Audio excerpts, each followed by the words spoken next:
महाराष्ट्राच्या जनतेचं मतदान हे मोदीजीला होत आहे।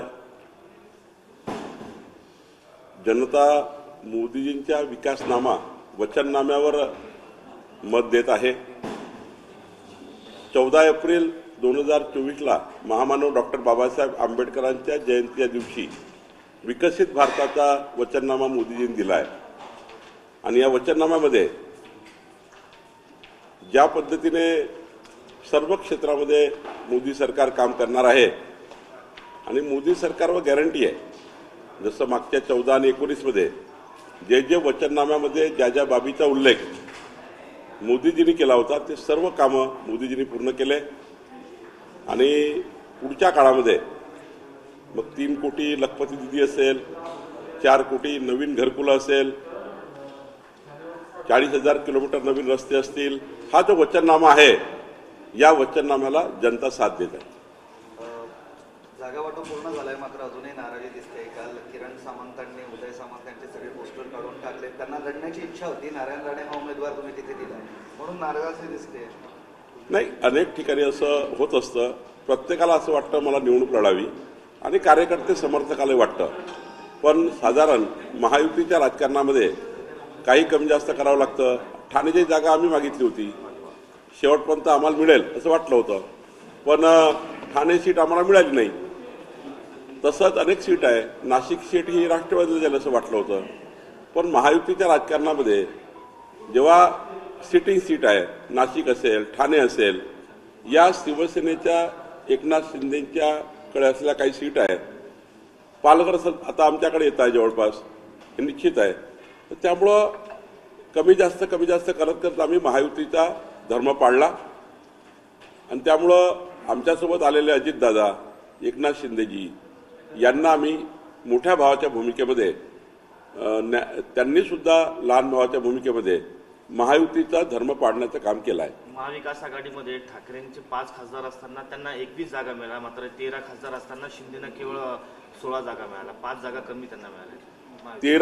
13 खासदार शिंदे साहेबांसोबत महायुतीमध्ये आले होते, तरी ते 15 लढत आहेत। त्यामुळं त्यांच्याही भर झाली।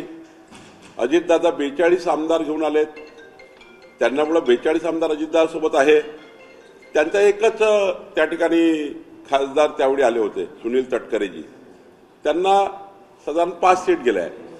त्यामुळं 42 आमदार आहे त्यांच्यासोबत। जरी आपण एका लोकसभेत 6 आमदार पकडले तरी 5 सीट 6 सीट त्यांच्या नक्कीच होतात आणि त्यामुळं असा विचार करता येत नाही। महायुतीमध्ये मोठा विचार करावा लागतो।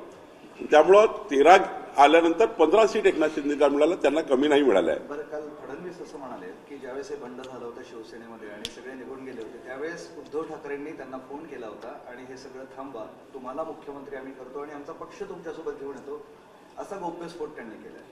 उद्धव ठाकरे हे सत्तेच्या लालचेपोटी कुठल्याही स्तरावर जाऊ शकतात, हे महाराष्ट्राचा इतिहास आपण बघितला। स्वतः मुख्यमंत्री बनण्याकरता काँग्रेसचा साथ पकडला। त्यांनी जर थोडा विचार केला असता, हिंदू हृदय सम्राट बाळासाहेब ठाकरे यांनी ज्या दिवशी मला काँग्रेसला जावं लागेल त्या दिवशी माझं दुकान बंद करेल, हा शब्द जर उद्धव ठाकरेंनी लक्षात ठेवला असता आपल्या वडिलांचा, बाळासाहेबांचा, तर उद्धव ठाकरेंनी अशी कृती केली नसती।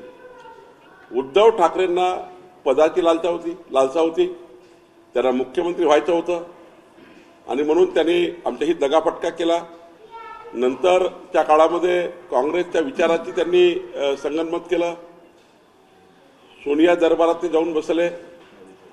सनातन हिंदू धर्म संपवण्याची भाषा करणाऱ्या उदयनिधी स्टॅलिनची भाषा त्यांना आली। औरंगजेबाचं थडगं त्यांनी तिथे त्या ठिकाणी स्वीकारलं। आता याकूब मेननच्या कबरीला सौंदर्यीकरण स्वीकारलं, औरंगजेबाचा उदो स्वीकारला। त्यामुळं त्यांनी स्वातंत्र्यवीर सावरकरांचा अपमान त्यांनी बघितला।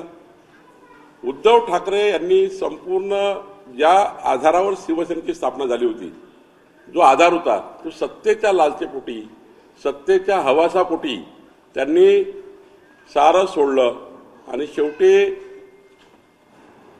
नीती अशी आहे, इथलं इथंच सारं द्यावं लागतं। आणि त्यामुळं जेव्हा सत्ता गेली तेव्हा ती सत्ता कायम राहावी, आपल्या मुलाचं भविष्य, आपलं भविष्य हे कायम राहावं, याकरता मग फडणवीस साहेबांनी जे म्हटलं असेल त्याबद्दल त्यांना दोघांना माहीत.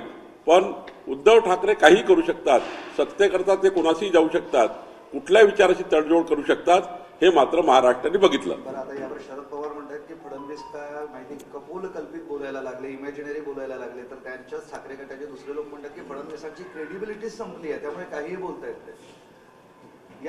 या महाराष्ट्रामध्ये 14 कोटी जनतेमध्ये उद्या जर सर्वेक्षण केलं TV9नं किंवा ABP माझानी किंवा आपल्या सर्व जी न्यूज लोकशाहीनी 18नी, तर महाराष्ट्रातला लायक नेता म्हणून देवेंद्र फडणवीसाचं नाव 1 नंबरवर राहणार आहे.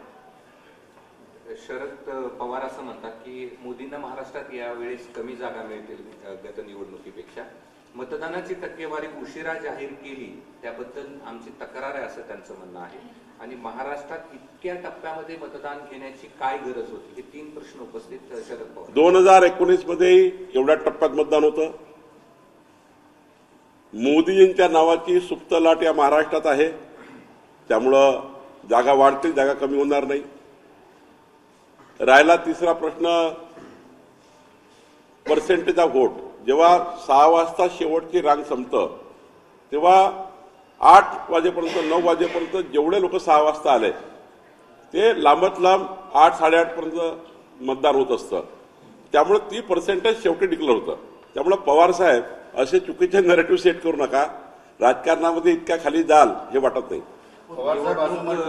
निवडणूक झाल्यानंतर मोदींनी जेवढी पंतप्रधान पदाची अप्रतिष्ठा केली, मोदींनी जेवढी पदाची जी अप्रतिष्ठा केली एवढी कधी झाली नाही, आणि हा आत्मा अस्वस्थ आहे असं शरद पवार आत्ताच म्हणा. खरं तर शरद पवार साहेबांचं आयुष्यच हे आत्म्यासारखं फिरत राहिलं आहे.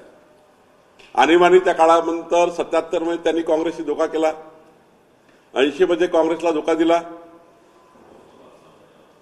त्यानंतर भारतीय जनता पार्टीसोबत अनेक वेळा येण्याचा प्रयत्न केला. मग त्या ठिकाणी त्यांच्या आयुष्यामध्ये त्यांचं जीवन हे फोडाफोडीच्या राजकारणातलं, घर फोडाफोडीचं राजकारण, पक्ष फोडाफोडीचं राजकारण, घराघरामध्ये 2 भाग करणे आणि या महाराष्ट्राला विभागवाईज अविकसित ठेवणे. म्हणजे कधी विदर्भावर अन्याय करणे, कधी मराठवाड्यावर अन्याय करणे, कधी ओबीसीवर अन्याय करणे, कधी मराठा समाजावर अन्याय करणे. त्यांनी कधीच कुठल्या या महाराष्ट्राच्या राजकारणामध्ये सेटल भूमिका घेतली नाही. त्याची भटकंती राहिली आहे त्यांची. त्यांनी आपल्या सत्तेकरता, जसं उद्धव ठाकरेंनी सत्तेकरता, मुख्यमंत्री पदाकरता वेगवेगळ्या पद्धतीने जे या महाराष्ट्रात केलं, पवार साहेबांचं संपूर्ण आयुष्य जर बघितलं तर त्यांच्या आयुष्यात सुद्धा त्यांनी अशाच तडजोडी केल्या आहेत.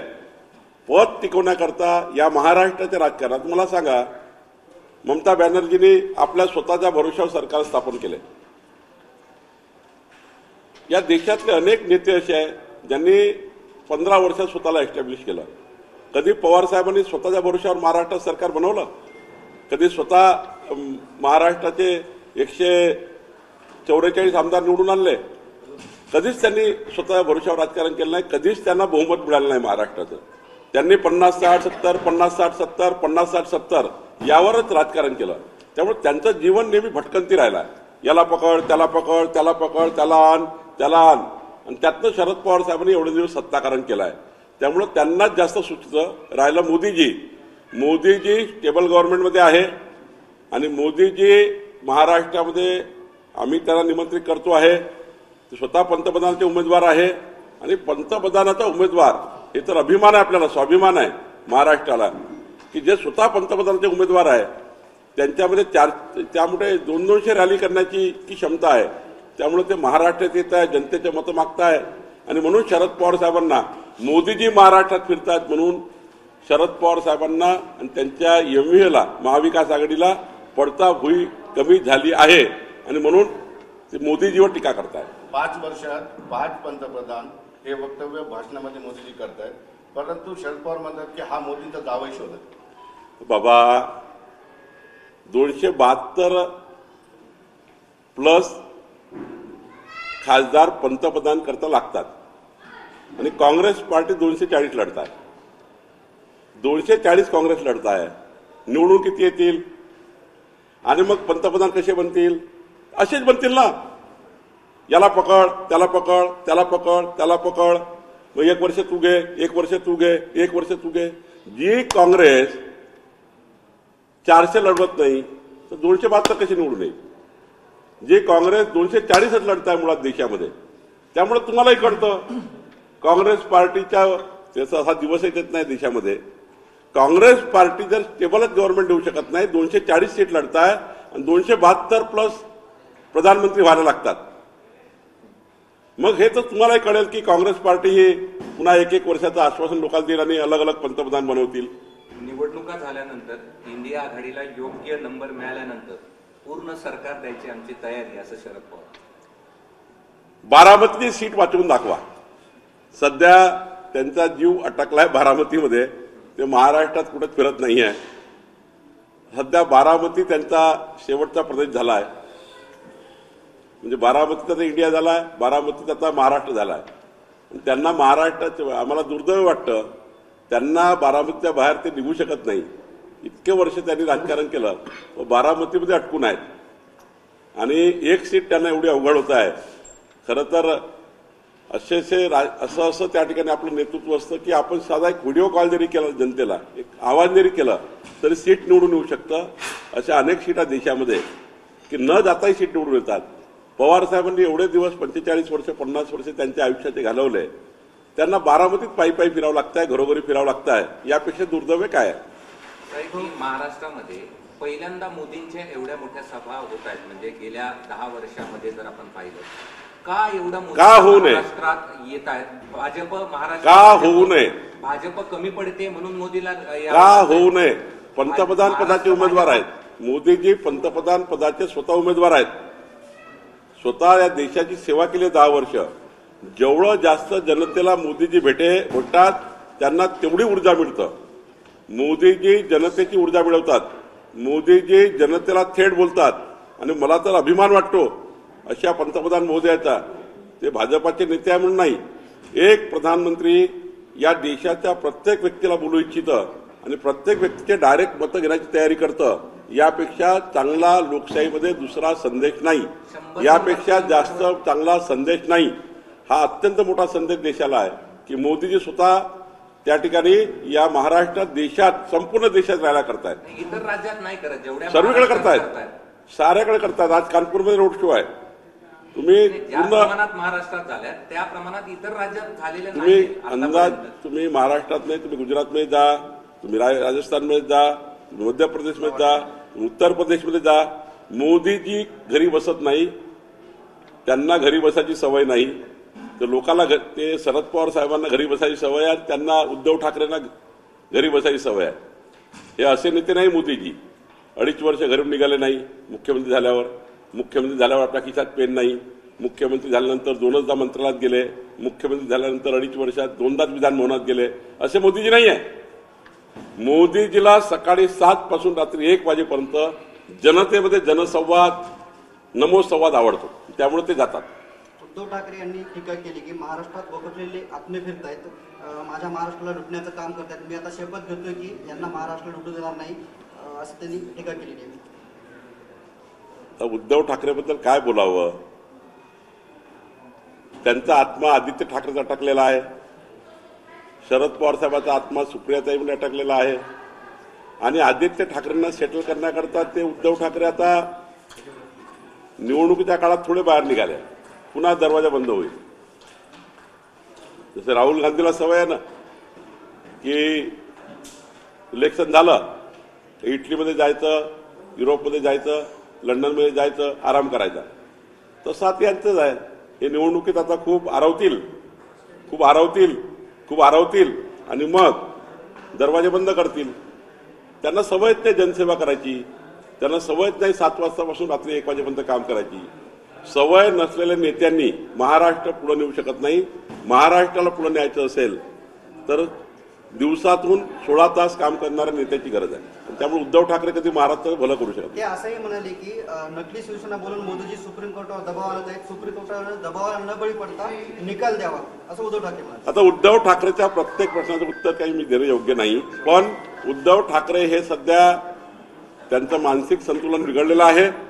उद्धव ठाकरे हे थोडे त्यांचे आता त्यांनाही माहिती आहे, त्यांनाही कळलं आहे की मोदीजींच्या चेहऱ्यावर मोदींचा फोटो वापरून त्यांनी 2019 मध्ये 18 खासदार निवडून आणले. 18 खासदार मोदींचा फोटो वापरला, मोदींचे भाषण केले. माझा उद्धव ठाकरेला खुला चॅलेंज आहे संभाजीनगरमधून. उद्धव ठाकरेंनी आता 18 खासदार निवडून आणावे, नाहीतर दुकान बंद करावं. उद्धव ठाकरेंनी 18 खासदार निवडून आणावे. भाजपाच्या भरोश्यावर 18 खासदार आले होते, मोदींच्या भरोश्यावर आले होते. आता 18 खासदार निवडून आणावे, कारण भाजपाचा साथ त्यांना आता कळेल. त्यांचे खासदार जेव्हा 18 येणार नाही, त्यामुळं पहिलं चॅलेंज ते पूर्ण करावं, नंतर मग टीका टिप्पणी करावी. अभिजित पाटील जे आहे ते भाजपच्या विरोधात बोलायचे, मात्र मी माझा कारखाना वाचवण्यासाठी भाजप सोबत आहे असं अभिजित पाटील म्हणतायत. विठ्ठल कारखान्याचे असं चेअरमन आहे, कोण काय बोललं याला मला माहिती नाही, पण भारतीय जनता पार्टीने विकसित भारताच्या संकल्पाकरता आम्ही लहान लहान लोकांशी बोलतोय, मोठ्या लोकांशी बोलताय, सर्वच उद्योगपत्यांशी बोलताय, आणि आम्हाला यश येत आहे की मोदीजींच्या विकसित भारताकरता अनेक लोक समर्थन करताय. अभिजित पाटीलजी सुद्धा मोदीजींच्या विकसित भारताच्या संकल्पाला येणाऱ्या काळात जो आमचा वचननामा आहे त्या वचननामा पूर्ती करता मोदीजींच्या निवडणुकीमध्ये साथ देतील मला अपेक्षा आहे. ठाकरे गटाचे इथले उमेदवार आहेत चंद्रकांत खैरे यांचा एक नमाज पठणाचा व्हिडिओ व्हायरल झालेला आहे. शिरसाट यांचा 5 वेळा नमाज पडली पाहिजे आणि विवादित वक्तव्य देखील केलं त्यांनी की दुवा केल्यानंतर मताच्या राजकारणाकरता उद्धव ठाकरे त्यांचे जेवढे बगल बच्चे आहेत हे काही करू शकतात. याकूब मेननचं कबरीचं सौंदर्यीकरण करतात, औरंगजेबाचे गुणगान करतात, मताच्या तुष्टीकरणाकरता कुठल्याही त्या ठिकाणी धार्मिक तुष्टीकरण करतात. जनतेला समजलं आहे, आणि त्यामुळं आता उद्धव ठाकरेंनी सनातन हिंदू धर्म संपवण्याची भाषा करण्याला साथ दिली आहे. उद्धव ठाकरे या लेवलला गेले आहे की प्रभू रामचंद्राची प्रतिष्ठापना होताना त्यांना निमंत्रण गेल्यावरही ते भगवान प्रभू रामचंद्राची पूजा करण्याकरता जात नाही. याच्यापेक्षा वाईट या देशामध्ये महाराष्ट्रात काय आहे? जर स्वर्गीय बाळासाहेब ठाकरेजी हे असते तर काही असतं. कुठल्याही परिस्थितीमध्ये हिंदू हृदय सम्राट बाळासाहेब ठाकरे हे मोदीसोबत त्या ठिकाणी हजर असते आणि रामलल्लाचं दर्शन घेतलं असतं. उद्धव ठाकरेंनी सर्व नीतिमत्ता या धुळीस मिळवलेल्या आहेत, सर्व विचार धुळीस मिळवलेले आहेत. सत्तेच्या राजकारणाकरता त्यांचे बगलबच्चे ते सारे लोक हे या ठिकाणी खरं तर मताचं तुष्टीकरण करून या महाराष्ट्राला खऱ्या अर्थाने कलंक लावण्याचं काम करतायत. एबीपी माझा, उघडा डोळे बघा नीट.